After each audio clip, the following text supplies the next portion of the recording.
Okay, so last time we were here, this is the bell work.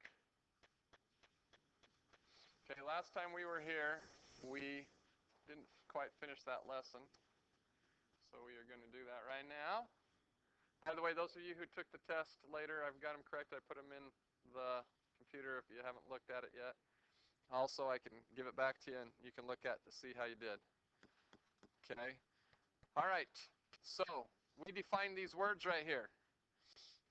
We talked about polynomials in one variable, degree of a polynomial, leading coefficient, polynomial functions, and so forth, zeros of a function. Let me just review really quickly. Let's say we have something like this.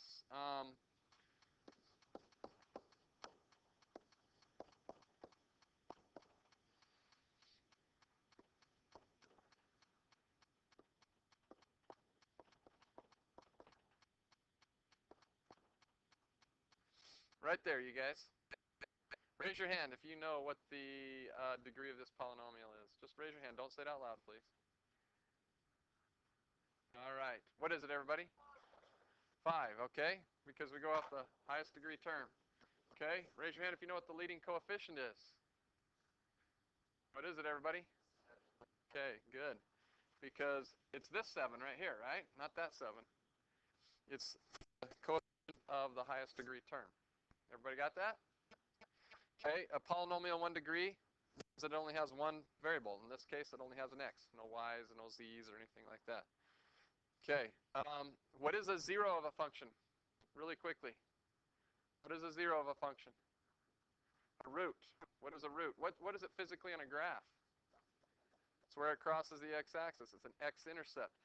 But sometimes the function doesn't cross the x-axis, right?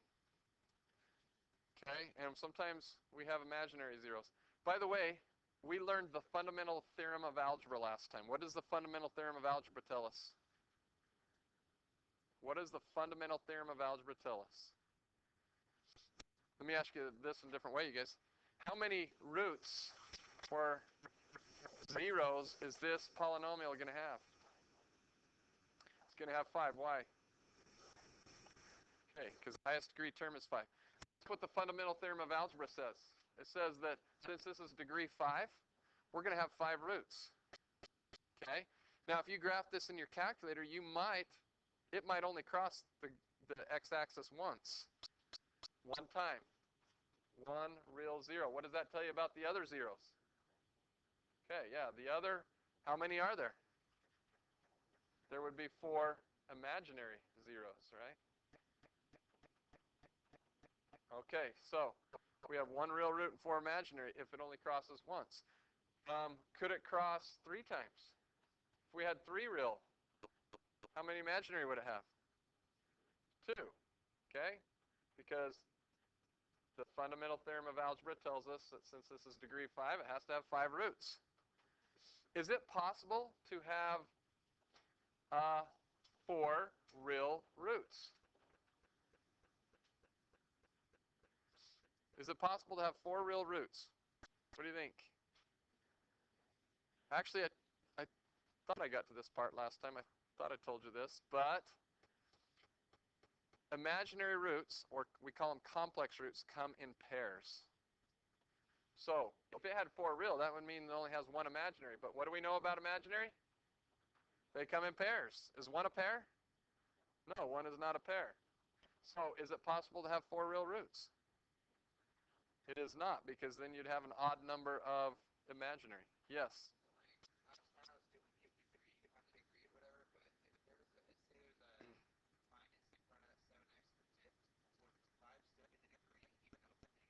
Yeah. Yes. If I change this to a minus right here, the degree would still be 5 and the coefficient would be a -7. No. If it has a negative exponent, then it's not going to be a polynomial function, because a negative exponent is going to put the variable down in the denominator, and it'll become a rational function. And we're talking about polynomial functions. Yes?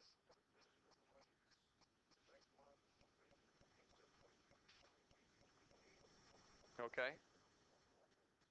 All right, maybe we'll do that now at this time. Let's go over just a couple questions. Well, let me finish this first and see if this answers the question. If not, I'll go back and look at it, okay? I want everybody to turn to example 4 on page 208. Did we do that one in this class? I can't remember.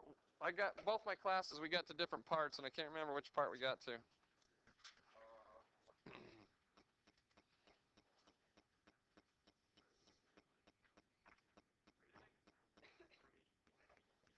Okay, hey guys, I want you to go to, we did example 3, but not example 4. I want you to go to example 4. Even though it shows a picture of the graph, I would like everybody to put that in your calculator right now. Go ahead. Turn this on. What's it asking us to do? Okay, so state the number of complex roots. How many roots is this going to have? 4. Why 4? Okay, because it's degree 4. Degree 4, therefore, it's going to have 4 roots. After it tells you to state the degree, what did it say after that? Find the roots. Okay? Looking at this, where does it look like it crosses the x-axis? -2 and +2.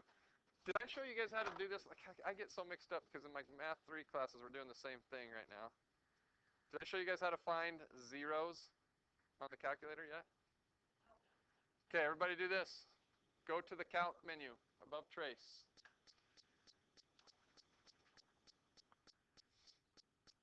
Which one do you think we're looking for on that menu? Number 2, 0. We're looking for a 0, so go to 2. You can just hit 2, by the way.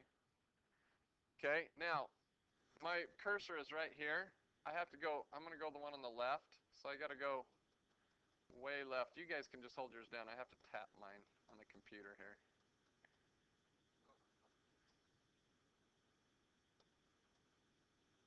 Okay, now, in fact, right here, since it's slanting down left to right, am I to the left if my cursor's right there? I am to the left. I can even go one more left. I can go left more because I can't see my cursor now, but I know it's on the left side because I can read this thing right here. It says -2.1 and 17.88. I can look at the XY coordinate. If I hit enter, it's going to put an arrow right there saying that my 0 is on the right side. Now it's asking me for a right bound. So go to the right. Now it puts an arrow, and those 2 arrows are pointing at each other saying that my 0 is between those 2 arrows, right? So now it's asking me for a guess. So I go back. You're not going to be able to get very close. That's about as close as you're going to be able to get.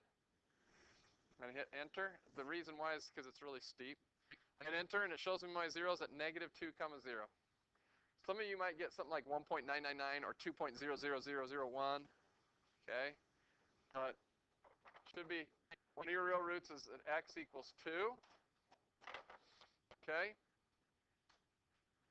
Let's find the other one. You guys go find the other one. It is going to be -2, but I want you to just practice do it in your calculator so you guys know how to do this. So you got to go second trace, go to 0, and you got to go clear over to the right. Practice it. You guys, I know I get people all the time, they don't practice this. They don't know how to do it when it comes test time or assignment time. By the way, is a left bound going to be on the bottom or the top? Yeah, it's slanting up left to right. So if I hit enter right there, it's going to put my my arrow right there. I'm going to go up one more where I can't see my cursor. Okay, I've got my left and right bound. I'm going to go back. That's about as close as I'm going to get to where it crosses. I hit enter, and I get +2. Oh, the other one was -2, right? Is that what you were saying, Miranda? Sorry. I was thinking wrong. Okay, so we have +2 and -2 are my 2 zeros. Now, so it's degree 4. I have 2 real zeros. What else do I have? I have 2 imaginary zeros, right? Okay, now does that example show you how to find the 2 imaginary zeros?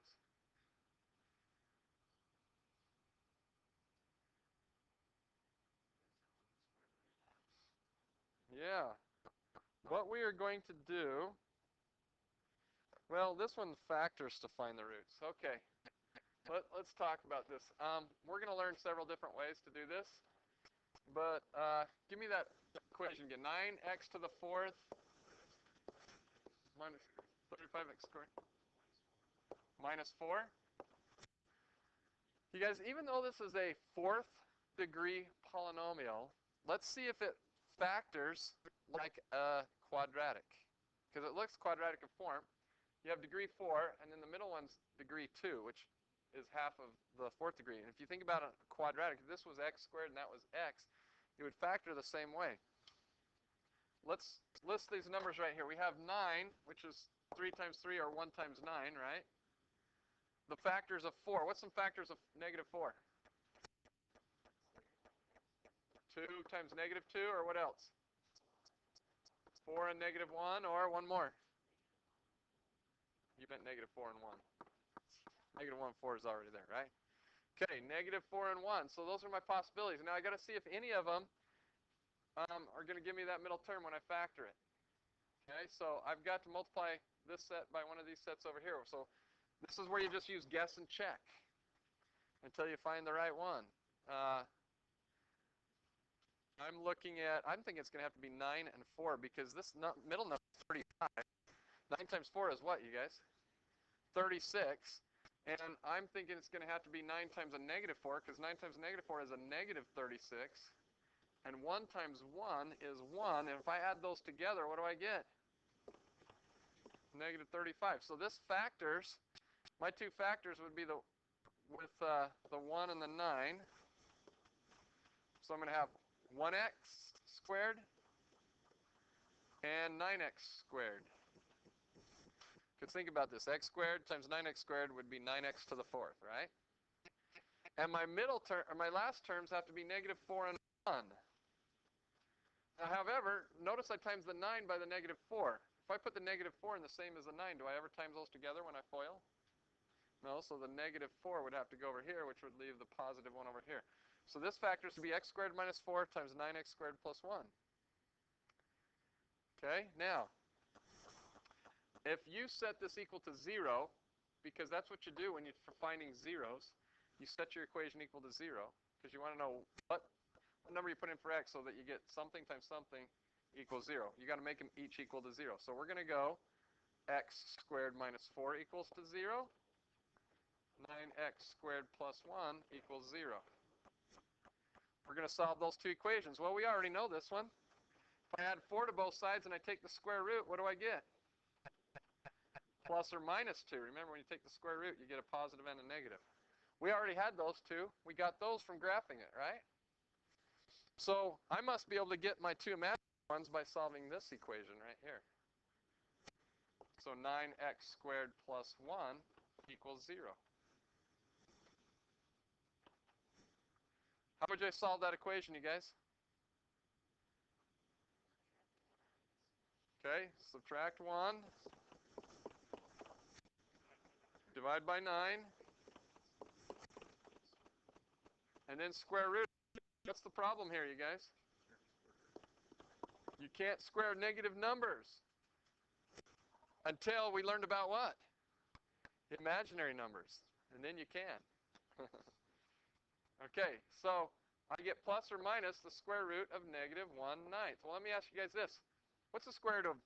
So I can rewrite this as x equals plus or minus I times the square root of 1/9, can't I? Because remember, it has a negative in there. Negative 1. Now, what is the square root of 1? 1. What's the square root of 9? 3. So this is going to be plus or minus 1/3 I. And there's my other two zeros right there. Positive 1/3 I and negative 1/3 I. Okay. Now, do those physically show up on the graph? Nope, they're not going to show up on the graph, are they? Okay, but they are the zeros. Okay, so that's one way you find them. Okay, now, let me just do this really quickly. I want you guys to all do this. Everybody. You're going to work with your shoulder partner. Does anybody not have a shoulder partner? You're going to work with your diagonal partner, Miranda. All right. Okay. So what we're going to do right now, everybody with your shoulder partner, I want you to go to page 209. And I want you to do the part that's called guided practice. There's 1, 2, 3, 4 problems. And I want you to do those as a group. Go ahead. Okay, the other day I gave you this assignment right here. Okay. I'm going to answer, if I didn't answer your questions, I'm going to answer 2 questions right now to help you out, and then I'm going to give you time to work on the assignment in your groups. Okay, Eddie, what's your question?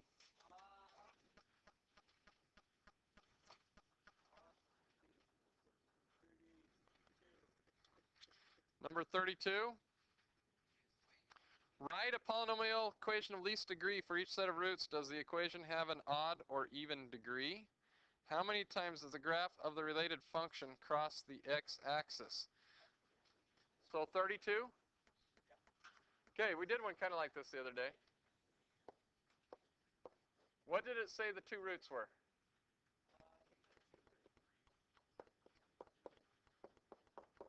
Okay, x equals -2 and +3, you guys. How do you write a polynomial of least degree? Well, if these 2 are the solutions, what would the factors be that gave me those solutions? Okay, so I got to have the whole factor. It's a binomial. What is the whole factor? And x minus 3, that's right. X plus 2 and x minus 3. Well, all I have to do now is multiply those together, and I've got my polynomial that has -2 and 3 as my solutions. Okay, and by the way, what degree is that polynomial going to be? Yeah, so you got to go x times x is x squared. X times -3 is -3x. So you distribute the x. Now you got to distribute the 2. 2 times x is 2x. 2 times -3 is -6. You combine like terms. -3x and +2x make -x. So here is my polynomial equation of least degree. What's the degree of it? 2. What's the leading coefficient? What else does it ask me on that problem to do? Is that all it asked me to do?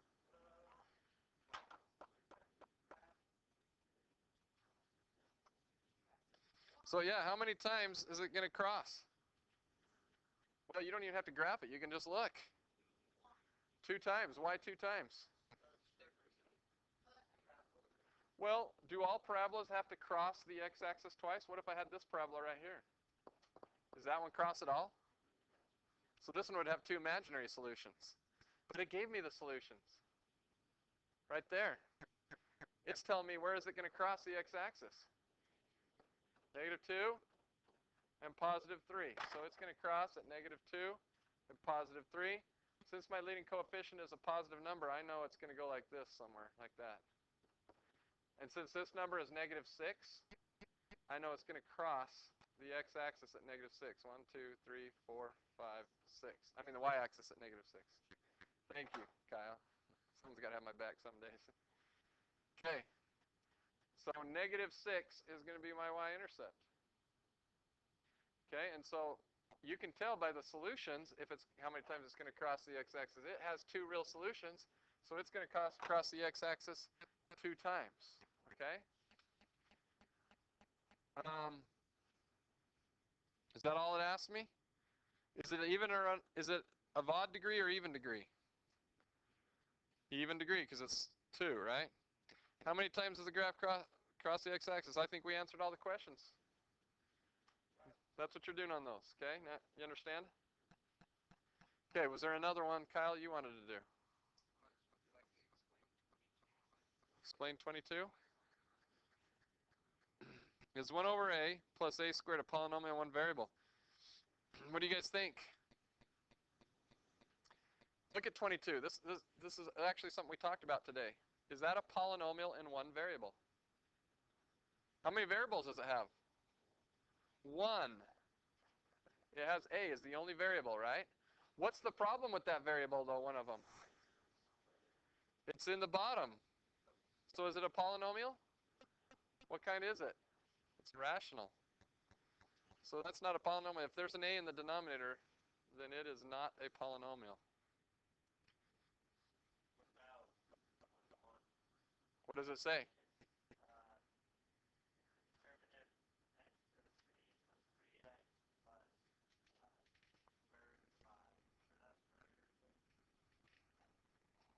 Okay. Well, I don't know if you guys remember this the other day, but I told you if it only has one variable, does it have only one variable? X is the only variable, right? So it only has one variable. And if there is no x's in the denominator and no x's inside a square root, then it's a polynomial. So is this a polynomial?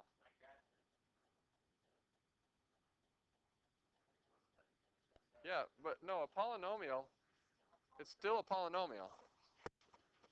As long as there's not an x inside. Now look, there has a square root of 5, but there's no x inside that radical, right? So a radical is a square root or cube root or fourth root. Okay, that little sign check mark thing. Okay, so since there's no x inside that, no x in the denominator, and it only has one variable, then it is a polynomial and one variable. Huh? Yeah, if there's no x inside the square root, so it's a polynomial. As long as there's no x inside the square root or no x in the denominator. Because it has an x in the denominator, an a in the denominator in this case. Okay?